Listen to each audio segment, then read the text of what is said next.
What if the most beautiful girl you had ever seen was not human? And what if she came from a place no living person was supposed to enter? Before dawn, on a quiet Nigerian university campus, an ancient tree suddenly opened like a hidden door. From inside stepped a beautiful young lady named Grace, carrying books like an ordinary student. She looked completely normal, but there was something deeply strange about her. Even the morning dew did not move beneath her feet. Grace had come from somewhere beyond the world of the living, and she was about to enter the university without anyone knowing her secret. Unfortunately for her, a handsome and very confident young man named Kelvin noticed her. He was immediately attracted to her beauty, completely unaware that the girl he was admiring had a terrifying secret. Kelvin, where you dey go? Good morning, oh. I have been searching for the right moment to say this since the semester resumed. Good morning. My name is Kelvin. Kelvin Adeyemi. Final year, mechanical engineering. I did not ask. Is that meant to be charming? It is meant to be honest. I have moved around this campus for 4 years, and I have never, not once, anyone like you. I am sure you have not. Have dinner with me. Read with me in the library. Anything. Just do not walk away yet. I am not here for that, Kelvin. I am here for my books and my lectures, nothing more. Men like you are the reason women like me stop coming outside at all. And before long, Kelvin would discover that some beautiful faces are not meant to be trusted because some people are not what they appear to be. Hi guys, welcome to my YouTube channel where stories come to life. It won't cost you anything to like this video. Please, I beg you guys. And please watch to the end. Don't just watch halfway. Please guys, support me. Thank you very much. Let's go over to the story. Daniel, my brother, I have found her.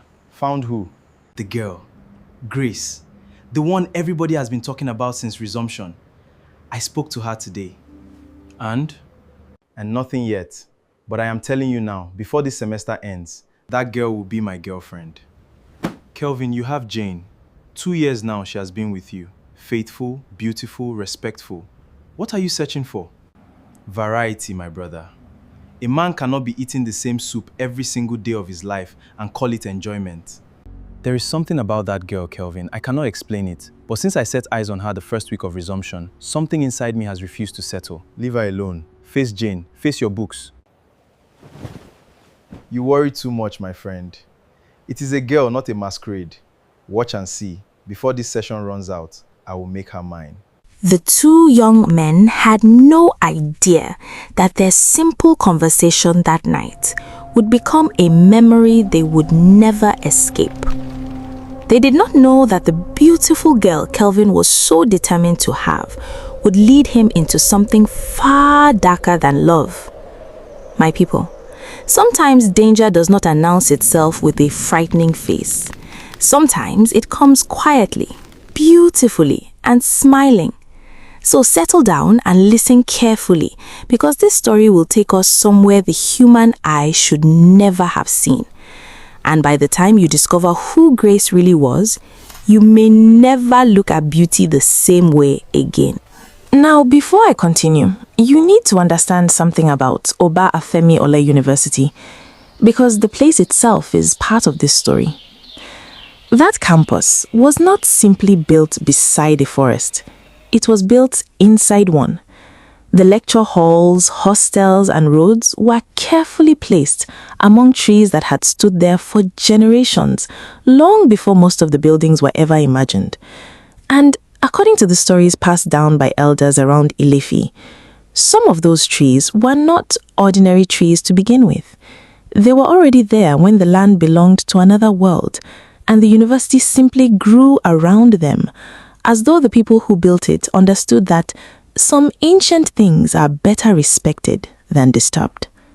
Students who passed through that campus often spoke of a strange feeling that could settle over certain parts of the grounds without warning, Sometimes the forest would suddenly become silent. Sometimes the air would feel unusually cold. And sometimes, especially around the older trees, a person could have the uncomfortable feeling that someone was watching from behind the darkness.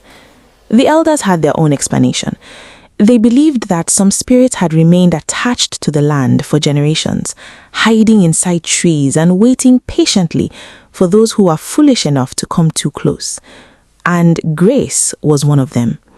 She had lived inside one of those ancient trees for longer than anyone on that campus could have imagined. Nobody truly knew what she was. Some believed she was a spirit that had refused to leave the world of the living. Others believed she was an ancient guardian who had taken the form of a young woman. There were even those who believed she belonged to something far older, something that existed before people had words to describe it. But one thing was certain. Grace was not simply beautiful. Her beauty had something frightening about it. It was the kind of beauty that attracted people while quietly warning them to stay away. Like a bright fire burning alone in the darkness, she made you want to come closer, even when something deep inside you was telling you to run. But Kelvin did not run. For 2 full weeks after their first meeting, he pursued Grace with the confidence of a young man who had never believed that any woman could truly resist him. He waited outside her lecture halls. He found reasons to pass wherever she was. He sent messages through mutual friends and created excuses to speak to her whenever he could. Grace rejected him again and again. At first, she was polite. Then she became firm. But Kelvin refused to understand the message. He believed that every woman eventually changed her mind when a man was persistent enough. Then, on the 15th day, something changed. Grace stopped walking away from him. Instead, she looked directly into his eyes, and for the first time, Kelvin noticed something unusual in her expression. It was not affection, it was almost pity. She studied him carefully, like someone watching a man walk unknowingly toward a deep hole in the ground. Then she asked him a question that should have made him stop. She asked whether he was certain that he understood what he was asking for. For a brief moment, Kelvin felt a strange chill move through his body. But instead of taking the warning seriously, he laughed. He told her that he was certain. And Grace looked at him quietly before finally agreeing to become her girlfriend. Kelvin was overjoyed. Within 1 day, people in his faculty knew. Within 3 days, almost the entire campus had heard the news. He had done what other young men had failed to do. He had won the attention of the most beautiful and mysterious girl on campus. But there was one person who was not celebrating. Jane, Kelvin's girlfriend of 2 years, heard the news before Kelvin had the courage to tell her himself. When she finally confronted him, there were tears in her eyes, but Kelvin was already too fascinated by Grace to understand the damage he was causing. Even Daniel, his closest friend, became quieter as the days passed. Something about the relationship disturbed him, although he could not explain exactly what it was. Soon, Kelvin and Grace became familiar faces in the quiet reading rooms around the faculty. They sat together in the evenings, surrounded by textbooks, pretending to study while secretly watching each other. From the outside, they looked like ordinary young couple falling in love. But strange things had already begun to appear. They were small things at first, almost too small for Kelvin to notice. Whenever something dropped beside Grace, it was always Grace who picked it up. A pen, a ruler, a sheet of paper. It did not matter what it was. Grace would reach down immediately, every single time. Kelvin noticed the habit but never questioned it. He assumed she was simply well-mannered and careful. He did not know that Grace was hiding something beneath the hem of her dress. He did not know that the beautiful woman sitting beside him was doing everything possible to prevent him from seeing her feet. Because the truth was much darker than Kelvin could ever have imagined. Grace was not touching the ground. Not once. It happened on an evening that looked like every other evening before it. The faculty reading room was almost empty, except for Kelvin, Grace, and the soft, tired sound of the ceiling fan turning above them. Outside, the last light of the day was fading across the campus, but inside the room, everything felt strangely still. Kelvin sat quietly working through a set of equations, turning his pen between his fingers whenever he became lost in thought. Then, without warning, the pen slipped from his hand and struck the tiled floor beside Grace's chair. It was such an ordinary thing, a simple pen falling to the ground, but what happened next would change everything. Before Grace could reach for it, as she always did whenever anything fell, Kelvin bent down and picked up the pen himself. The moment his fingers closed around it, the room changed. The air suddenly felt cold. Not the ordinary evening cold, but a strange, unnatural cold that seemed to enter the room without passing through the windows. The ceiling fan continued turning, yet Kelvin felt a chill crawl across his skin. He slowly raised his head and looked at Grace. What he saw made his heart stop for a moment. Grace was staring directly at him. Her face was no longer soft and beautiful in the way he had become used to seeing her. There was something frightening in her eyes, something ancient, something that did not belong to the young woman sitting before him. Kelvin could not explain it, but every hair on his arms stood up. For one long second, Grace's eyes seemed to swallow the warm evening light coming through the window. Her pupils looked darker than they should have been, almost as if there was another world hiding behind them. Kelvin could not move. He could barely breathe. Then, just as quickly as it appeared, the strange expression disappeared. Grace's face returned to normal. She looked away and opened her textbook, behaving as though nothing had happened. Kelvin remained confused, holding his pen tightly in his hand. He apologized once, then again, then a third time, even though he had done absolutely nothing wrong. Each time, Grace quietly told him that it was fine, but Kelvin noticed something that disturbed him even more. Her hands were trembling. They continued trembling for the rest of the evening.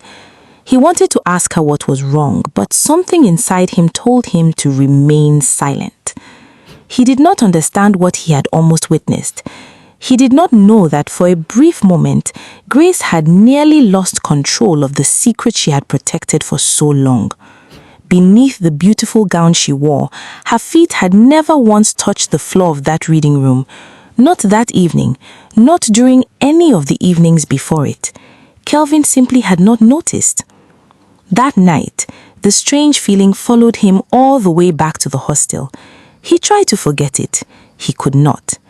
Eventually, he told Daniel and the other boys in the room what had happened. He described the fallen pen, the sudden cold, the strange look in Grace's eyes, and the trembling of her hands. He expected him to laugh at him. He expected someone to tell him that he was imagining things because he was too deeply involved with the girl. But nobody laughed. Instead, an uncomfortable silence filled the room.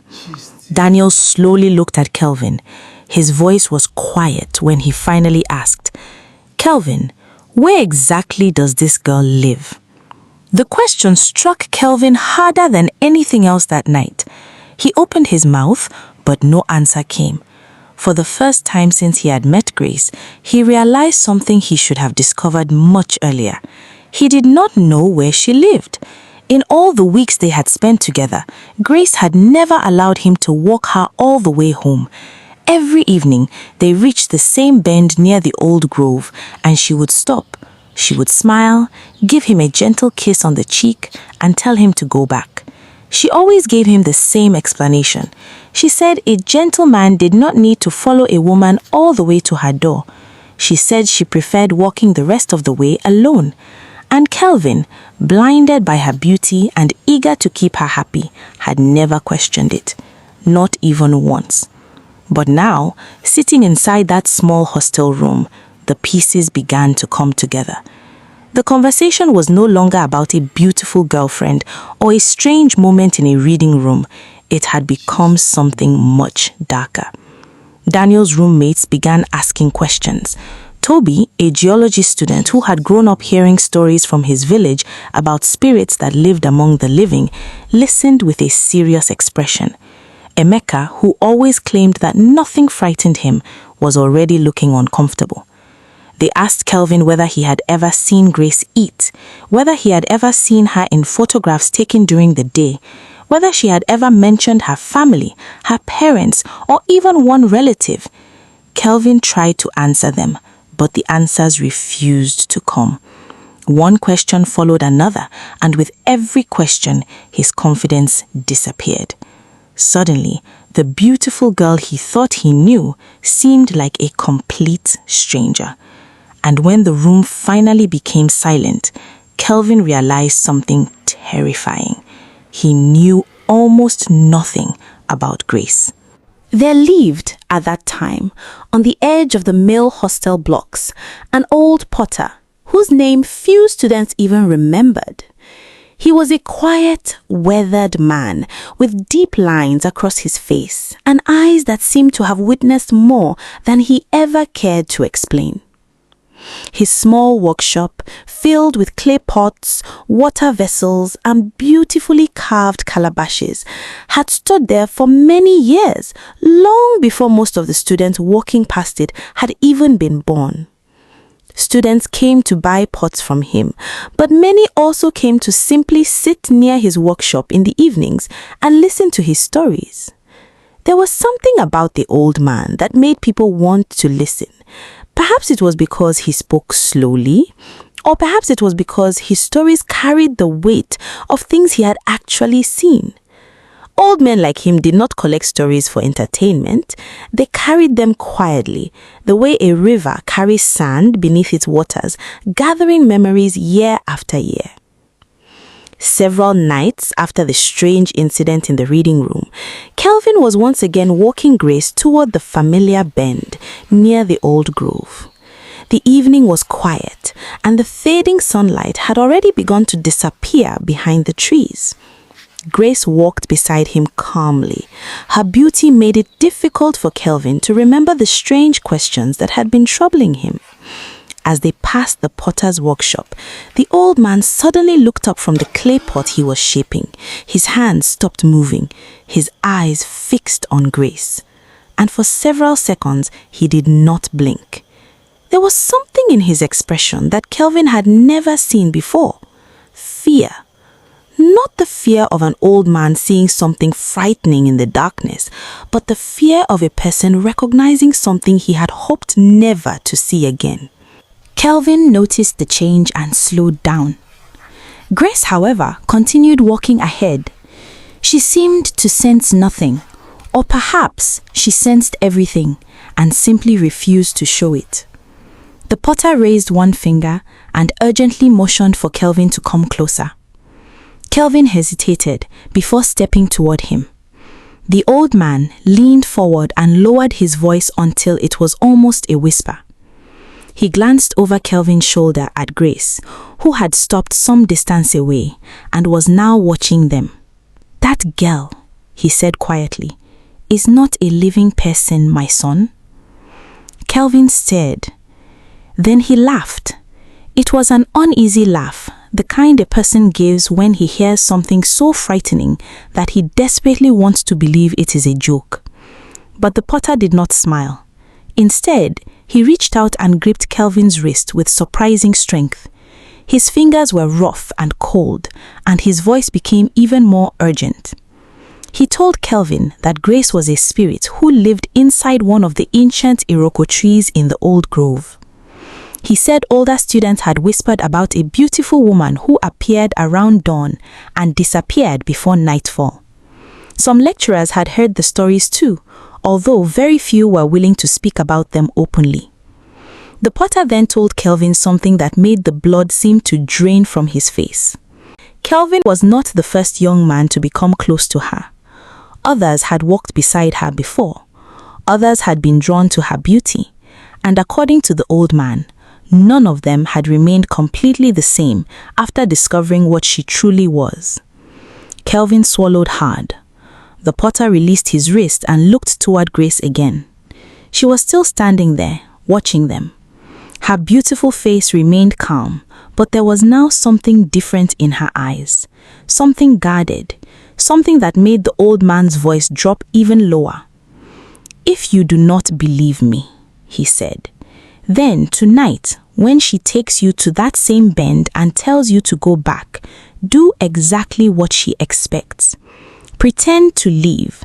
Let her believe you are gone, but do not return to your hostel.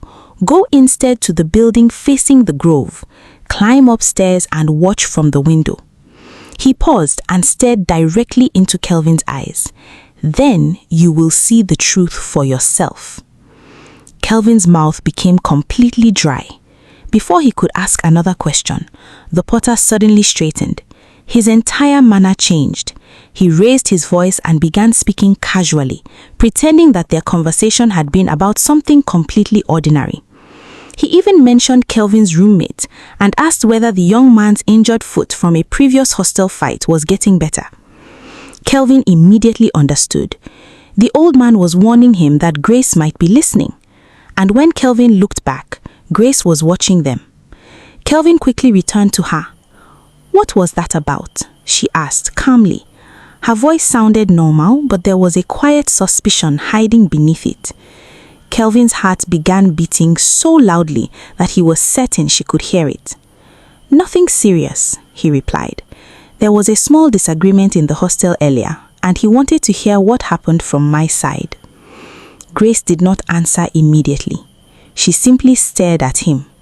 Her eyes searched his face as though she was looking for a lie hidden somewhere beneath his words. For a moment, Kelvin wondered whether she could hear his heartbeat. Then, slowly, the tension in her face disappeared. She turned and continued walking. They reached the familiar bend without saying much. As always, Grace stopped there. She smiled, leaned toward Kelvin, and kissed him softly on the cheek. Then she told him to go back. Kelvin obeyed. He turned away and began walking down the path, but this time he did not leave. He kept moving slowly, glancing backward, waiting for the darkness to hide him from her sight. His heart was pounding inside his chest. Tonight, he was going to discover where Grace really went. And for the first time, Kelvin was no longer walking away from Grace because she had asked him to. He was walking away because he was beginning to fear what might happen if she discovered that he had finally decided to follow her. Kelvin told his roommates everything before the night ended. What should have frightened 4 grown men instead awakened a dangerous curiosity in them. They had heard stories about spirits and haunted places before, but like many young people, they believed such things belonged to the past. They believed danger was something that happened to other people. That belief was about to cost them their peace. They made a plan. The following night, Daniel, Toby, and Emeka would hide on the upper floor of the building facing the old grove. Kelvin would walk Grace to the familiar bend exactly as he always did. He would say goodnight, turn around, and pretend to leave, but instead of returning to the hostel, he would secretly make his way back to the building and join his friends. The next evening came with a strange silence that none of them could explain. There was no breeze moving through the trees. No insects sang in the darkness. Even the leaves seemed afraid to make a sound. Above them, the full moon struggled behind a thin veil of mist, casting a weak and uncertain light over the campus. Kelvin walked Grace toward the grove, as they had planned. He tried to behave normally, but his body betrayed him. His jaw was unusually tense, and his hand trembled slightly whenever Grace touched it. If she noticed, she said nothing. Instead, she watched him carefully, her beautiful eyes resting on his face for a little longer than usual. When they reached the familiar bend, Grace stopped. She smiled softly, released his hand, and told him to turn back. Her voice was gentle, almost affectionate, but something about the way she looked at him made Kelvin's stomach tighten. He waited until she disappeared into the darkness. Then he began walking backward, just as he had done every other night. The moment Grace was completely out of sight, Kelvin ran. He rushed through the shadows behind the faculty buildings, his heart beating so hard that he could hear it in his ears. By the time he reached the building where Daniel, Toby, and Emeka were waiting, they were already at the windows. The room was dark. Nobody spoke. They simply stood there, watching the grove below. Then they saw her. Grace emerged from the darkness and began walking slowly toward the ancient iroko tree. She did not turn toward any hostel. She did not take any road that could lead to a student's room. She walked straight toward the old tree, the same tree the potter had warned Kelvin about. The 4 young men watched without breathing. Grace stopped in front of the tree. For several seconds, she stood completely still. Then she looked to her left. She looked to her right. She listened carefully to the silence around her, just as she had done every morning before stepping out of the tree. She was making sure nobody was watching, but this time, 4 frightened young men were watching from above. Whatever Grace sensed, she seemed satisfied. Then her body began to change. Slowly at first, almost imperceptibly, her movements became unnatural. Her arms bent in ways that made no sense. Her shoulders twisted. Her body folded with a slow, disturbing rhythm that no human being could have produced. Emeka pressed his fist against his mouth to stop himself from screaming. Toby stepped backward from the window. Daniel could not move at all. Kelvin simply stared. Then the tree answered her. A deep, wet, grinding sound came from inside the ancient trunk. It was the same horrible sound that had announced Grace's arrival every morning. The bark began to split down the middle. Slowly, the ancient iroko opened like a door. A faint amber light appeared inside the darkness of the trunk. The 4 men stood frozen as the impossible unfolded before their eyes. Grace turned toward the opening. For one brief moment, her beautiful face seemed completely different. Then she stepped into the darkness inside the tree. The moment her body disappeared, the bark began closing again. The tree groaned loudly, and the final crack echoed across the grove for far longer than it should have, like the sound of a bell ringing somewhere beyond the reach of human ears. Nobody spoke. Nobody moved. Kelvin's mind could not accept what his eyes had just witnessed. Then his body suddenly gave way. He collapsed before his friends could catch him.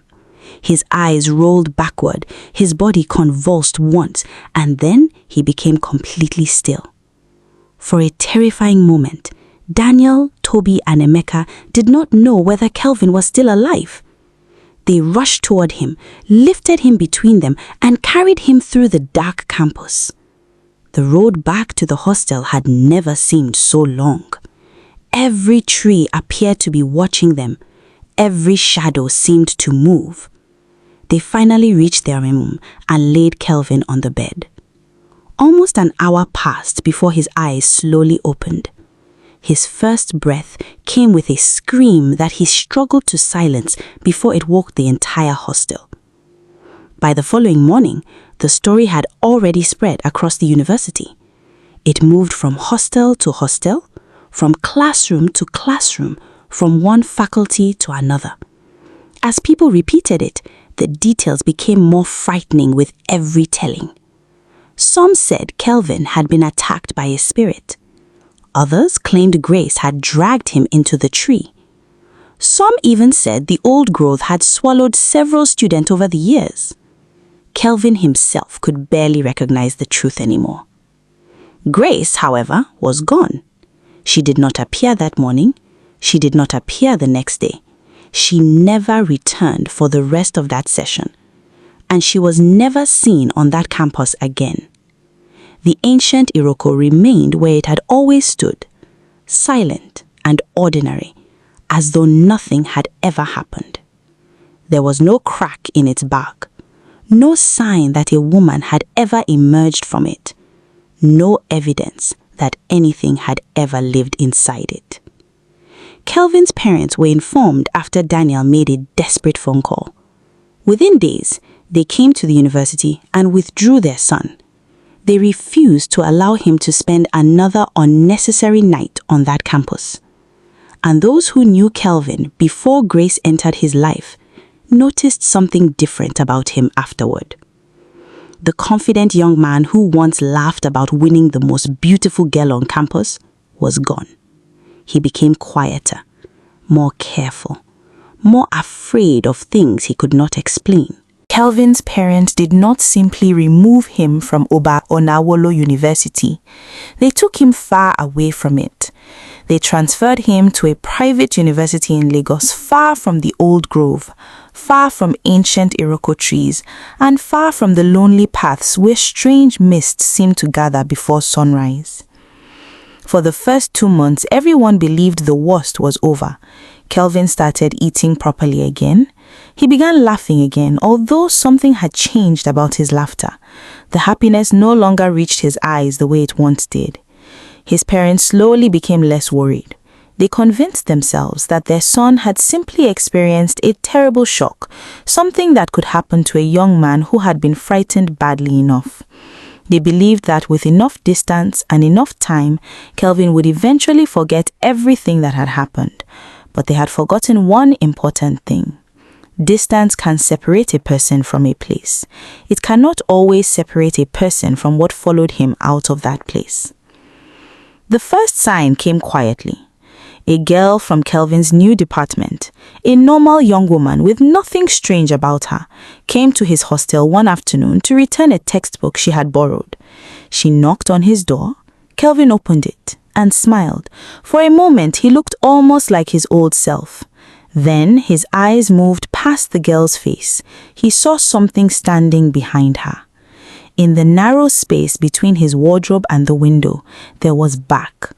Old, rough, twisted bark. It looked exactly like the bark of the ancient iroko tree from the grove, but this was impossible. Kelvin was no longer in Ife. He was standing inside a hostel room in Lagos. There was no forest there. There was no ancient tree. Yet the bark seemed to be growing through the concrete wall, twisting upward as though the building had suddenly become part of a forest. The girl continued talking, completely unaware of what Kelvin was seeing. He could no longer hear her words. His attention had moved to the space behind her left ear. And then he saw them. 2 amber eyes opened inside the strange wood. They stared directly at him. Kelvin knew those eyes. He had seen them before. They were Grace's eyes. For one terrible moment, he could not breathe. He did not remember screaming, but his roommate would later tell him that the scream was loud enough to bring people running from nearby rooms. When the neighbors rushed inside, they found Kelvin pressed tightly against the corner of his room. Both hands were raised toward the wall as though he was trying to protect himself from something standing directly in front of him. He kept repeating the same words over and over. "Grace, please leave me. I did not mean it. Please leave me." The girl who had come to return the textbook stood near the door, completely frozen. She was terrified because Kelvin was clearly seeing something that she could not see. The neighbors searched the entire room. They checked behind the wardrobe. They checked the windows. They examined the wall. There was no tree, no bark, no crack in the concrete, nothing unusual at all. There was only Kelvin, covered in sweat and shaking badly, and the textbook lying on the floor where the frightened girl had dropped it before running out of the room. But Kelvin knew what he had seen, and deep inside he understood something his parents did not. He had left the university, but he had not left Grace behind. You might think that what happened to Kelvin was a single frightening experience, and that one experience would have been enough to teach him never to take strange things lightly again. But it did not happen only once. It became a pattern. It became so regular that Kelvin eventually learned to recognize the warning signs before the horror appeared, just as a person can sometimes smell rain before the first drop falls. It did not matter who the girl was. She could be a coursemate asking for his notes, a girl from his fellowship inviting him to a Bible study, or even a relative's friend he met during a family gathering. The moment a woman showed the slightest interest in him, something strange would begin. The moment her eyes stayed on him a little too long, or he noticed that she was becoming attracted to him, the trees would appear. They were not real trees. At least nobody else could see them. They would suddenly appear inside walls, above ceilings, or in the dark corners of rooms where no tree could possibly grow. The bark would slowly split open, revealing a thin line of amber light. Then those eyes would appear. The same eyes. Grace's eyes. Kelvin knew them now better than he knew his own reflection. Whenever he saw them, terror would take over his body. He would scream, he would beg, he would tell the girl to run. And the frightened girls always ran. Soon, stories about Kelvin began spreading across the Lagos campus just as quickly as the stories about him had once spread in Ile-Ife. At first, students whispered about him quietly. Then they began discussing him openly. Before long, Kelvin became known as the strange young man who screamed whenever a girl came too close. Students began avoiding him. Some changed direction when they saw him approaching. Others whispered about him over their meals in the cafeteria. To many of them, Kelvin was no longer simply a student. He had become a frightening story that walked around wearing a human face. But the nights were even worse. During the day, Kelvin could at least convince himself that his mind was playing tricks. At night, there was nowhere to hide from what he had seen. Some nights, he would suddenly wake up and discover that his room looked exactly as he had left it. His books were still on the table, his clothes were still where he had dropped them, the door was locked, the windows were closed. Everything appeared normal. Except Grace. She would be sitting silently at the foot of his bed, completely still, watching him. She no longer looked angry. She no longer looked sad. There was something much worse in her expression now. It was patience. The cold patience of something that knew it could wait as long as necessary. Kelvin would become frozen with fear. Sometimes he could barely speak, but eventually he would whisper her name. "Grace," he would say, his voice shaking. "What do you want from me? I have moved on. Please leave me alone." Grace never answered. Not during those first visits. She simply continued staring into his eyes. She would sit there silently while Kelvin remained awake, afraid to move and afraid to close his eyes. Then, as the first grey light of morning began appearing through the window, something impossible would happen. Grace would slowly turn sideways, almost as though her body had no bones, and disappear into nothing. She would vanish without opening the door, without making a sound, leaving Kelvin alone in the room. He would sit there breathing heavily, drenched in sweat, listening to the silence around him. But the room never felt completely empty after she left. There was always a faint smell in the air, wet tree bark, cold earth, and the strange damp smell of the old grove where Kelvin had first seen Grace disappear. And each time that smell returned, Kelvin knew one thing for certain. Grace had not forgotten him. By the middle of that Lagos session, Kelvin had completely stopped attending lectures. He was often seen at strange hours, standing in the middle of the university courtyards, perfectly still, staring at ordinary trees planted along the walkways as though he expected them to suddenly open and swallow him. Sometimes he spoke to people who were not there. He would apologize loudly to a woman nobody else could see, begging her to forgive him and leave him alone. His roommate eventually moved out. His classmates stopped inviting him anywhere. Even the university authorities became concerned. They spoke carefully to his parents and suggested that their son should withdraw from school for a while and receive proper care somewhere else. And so, for the second time in less than a year, Kelvin's parents drove to a university campus to collect a son who no longer seemed completely like the boy they had brought there. When they returned to their family home in Lagos, they tried everything a frightened family could think of. They took Kelvin from one church to another. They attended long Pentecostal prayer and deliverance services. They took him to prayer mountains where people placed their hands on his head and prayed loudly for every evil spirit to leave him in the name of Jesus. They also visited Catholic priests who quietly prayed with him, blessed the house, and placed holy oil around his room. Sometimes it seemed to work. For a few days, Kelvin would eat properly. He would sleep through the night. He would speak normally and even smile like the confident young man he had once been. His mother would begin to hope again, although she was always afraid to hope too much. Then Grace would return. But she did not always appear in the form of a woman anymore.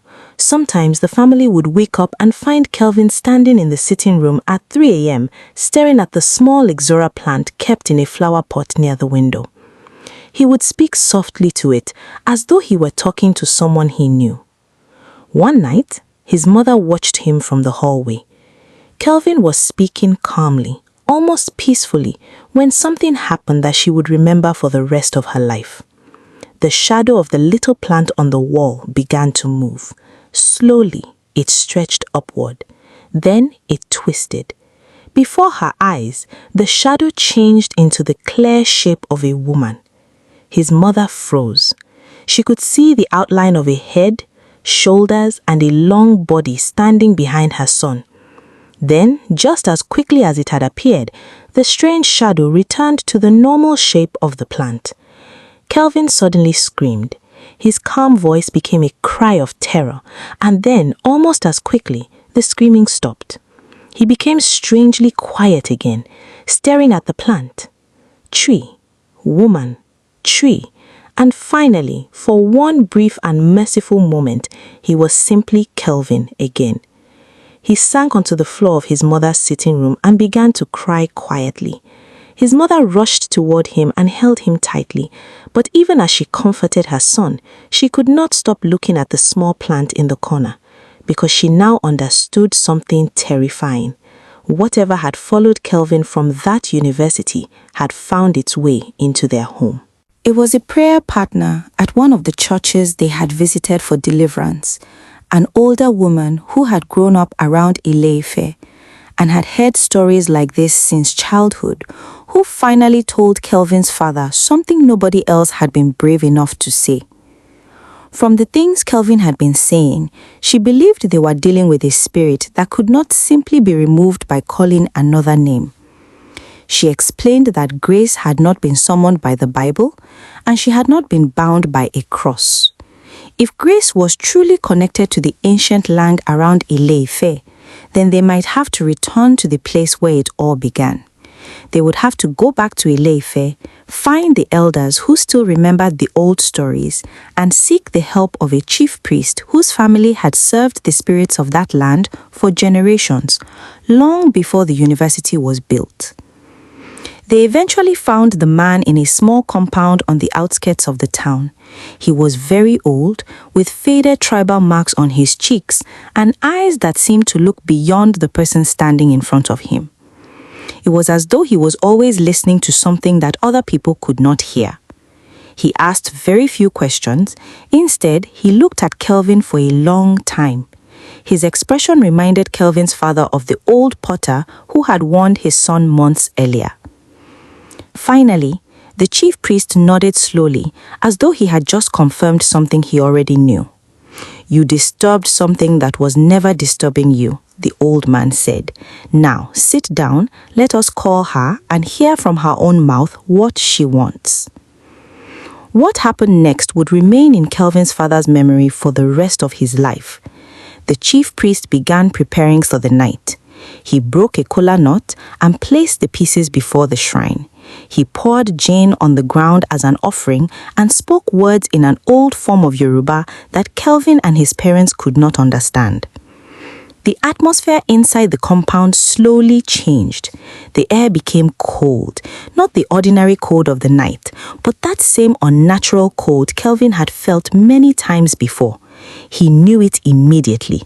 His heart began beating faster. Then the small lamp beside the shrine flickered. The flame became weak. Shadows moved across the walls. and suddenly, Grace appeared. This time, she was not visible only to Kelvin. Everyone in the compound could see her. Kelvin's parents stared at her in terror, but Grace did not look like the monster they had imagined. She looked like a young woman standing quietly in the middle of the compound. Her head was raised, her face was calm, and her eyes were filled with tears. There was something in those eyes that looked like the sadness of many years trapped inside one person. "I never wanted to hurt him," Grace said. Her voice was soft, but everyone heard her clearly. It did not sound as though she was speaking from her mouth alone. It felt as though her words were entering the minds of everyone listening. "I wanted something that spirits like me rarely get the chance to have. I wanted to experience the human world. I wanted to walk beneath the sun. I wanted to sit in a classroom. I wanted to stand in a queue for food. I wanted to feel a young man's hand shaking when he held mine. I wanted to make my own choice. After spending so many years inside that tree, I wanted to decide whether I would remain in the human world or return peacefully to the tree that had been my home." She slowly turned toward Kelvin. Her expression changed. For the first time, there was something almost human in her face. It was sadness. "But you took that choice away from me before I could make it. You became afraid. You brought your friends. They watched me from that window. Then came the running, the screaming, and the fear. Before I had done anything to harm you, the whole campus had already turned against me. And when I returned to the tree, it was sealed before I was ready." Kelvin stared at her without speaking. Grace continued. "I cannot completely return to what I was, but I cannot remain in the human world either, not in the way I wanted. Something was taken from me that night, a choice that belonged to me. Until my time is complete and that debt has been paid, I cannot rest." Her eyes remained fixed on Kelvin, then her voice became colder. "And neither will you, Kelvin. You will continue to suffer until you understand what it feels like to lose the peace that you took from me." The chief priest did not show any fear. He had heard stories like this before, although it was rare to find a spirit willing to explain it under so clearly. What followed was not one simple ritual. It became a long and difficult process that continued for many nights and required Kelvin and his family to return to the old compound again and again. The chief priest performed different prayers and incantations, trying to reduce the spiritual debt without completely separating Grace from the ancient tree that had been her home. Offerings were placed at the foot of the same iroko tree where everything had started. Kelvin was also given periods of fasting and prayer, along with instructions that were meant to teach him patience, humility, and respect. The chief priest made it clear that these things were just as important as the rituals themselves. But the process was not easy, and it did not happen quickly. There were still nights when Grace appeared to Kelvin in his dreams. Each time, she looked weaker and more troubled, and she would pull him from his sleep into terrible nightmares and cold sweats. Some mornings, his parents would find him lying on the floor of his room, curled up tightly, as though he had spent the entire night fighting something invisible. Sometimes he would wake up shouting. Sometimes he would simply stare at the ceiling, unable to explain what he had seen. But slowly, things began to change. The visits became less frequent, just as a sickness slowly leaves a body or the morning light slowly pushes away a thick fog. First, Kelvin went 1 month without seeing Grace. Then, 3 months passed. Nothing happened. No strange trees appeared inside his walls. No amber eyes appeared in the shadows. No sudden cold filled his room without reason. For the first time in a long time, Kelvin began to believe that the nightmare might finally be ending. Then, an entire season passed without a single visit from Grace. No dreams, no voices, no strange shadows, Nothing. Finally, the chief priest returned to the ancient iroko tree where Kelvin had first discovered the truth. He performed one final ritual at the foot of the tree, while students from the new university session watched from a safe distance, unsure of what was happening. They saw the old man working quietly beneath the enormous tree, but they could not understand the importance of what they were witnessing. When the final prayers were completed, the chief priest stood up and gave Kelvin's family the news they had waited so long to hear. Grace's spirit had finally returned completely to the ancient wood that had given her shelter for so many years. She would no longer follow Kelvin. She would no longer appear in his dreams. She would no longer enter his home. Kelvin was finally free. 2 years passed. Kelvin was older now, not simply because time had moved forward, but because everything he had experienced had changed him. Slowly, he began rebuilding his life. He returned to school, made new friends, and learned how to live without constantly looking behind his shoulder. But somewhere deep inside him, in a quiet place filled with regret, he often thought about Jane. Faithful Jane, patient Jane, the woman he had pushed away because he wanted something new and exciting. He had thrown away a good relationship simply because he believed another woman's beauty was worth more. He had almost lost his mind because of that decision. One day, Kelvin searched for Jane's number. He stared at it for a long time before finally calling her. He asked if she would meet him. Jane was surprised, but after thinking about it, she agreed. They met one Saturday afternoon in a quiet cafe in Lagos. Kelvin sat across from her and struggled to find the right words. Then he told her everything. He told her about Grace. He told her about the tree, the strange things he had seen, the haunting, the rituals, and the years he had spent trying to escape what he had foolishly brought into his own life. He apologized. He told Jane that he finally understood what he had lost. He told her that he wanted another chance if she was willing to give him one. He wanted to rebuild the relationship he had destroyed and become the man he should have been from the beginning. Jane listened quietly. She did not interrupt him. She allowed him to finish everything he had come to say. When Kelvin finally stopped talking, Jane remained silent for several moments. Then she looked at him and spoke gently. Kelvin, you have your spiritual wife to thank for teaching you the value of faithful love. You only understood it after you lost it. I am happy that you are free from her. I am happy that you survived and that you are doing well. But you cannot leave a woman who genuinely loved you, chase another woman because you want excitement, suffer because of that decision, and then return expecting the woman you abandoned to still be waiting for you. Kelvin lowered his eyes. Jane told him that she had already cried over him. She had already suffered through the heartbreak and allowed herself to heal. She had moved on. There was someone else in her life now, a good and steady man who had never made her feel as though she was not enough. He had never treated her like something ordinary that could be abandoned simply because he wanted to experience something different. Jane told Kelvin that she was happy, truly happy, and although she did not say it with anger, her next words were the hardest for him to hear. Some doors, she explained, are meant to remain closed. Once a person walks away from something valuable and the door closes behind them, they cannot always return years later and expect to find everything exactly as they left it. Kelvin listened quietly. There was nothing he could say. That afternoon, he walked out of the cafe carrying a painful lesson. He had survived a spirit that had followed him across 2 universities and haunted him for years. He had survived the darkness inside the ancient tree.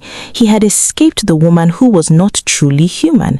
But in the end, the greatest thing he lost was not his peace, his education, or even his confidence. it was Jane, the ordinary woman whose love was real, the woman he had once considered too familiar because he wanted something more exciting. And now, after everything he had survived, Kelvin finally understood the cruelest part of his story. Sometimes, the person we treat as ordinary is the person carrying the greatest blessing in our lives. And sometimes, by the time we realize their value, they have already closed the door, locked it quietly, and walked away for good. This is a warning about beauty, desire, and the danger of allowing our eyes to lead us where wisdom should have stopped us. Grace was not the first spirit to take the appearance of a beautiful woman and walk among human beings, and she will certainly not be the last. There are things in this world that look harmless until you get close enough to discover what they truly are. Sometimes the greatest danger does not come with a frightening face. Sometimes it comes with a beautiful smile, a gentle voice, and a face you cannot stop thinking about.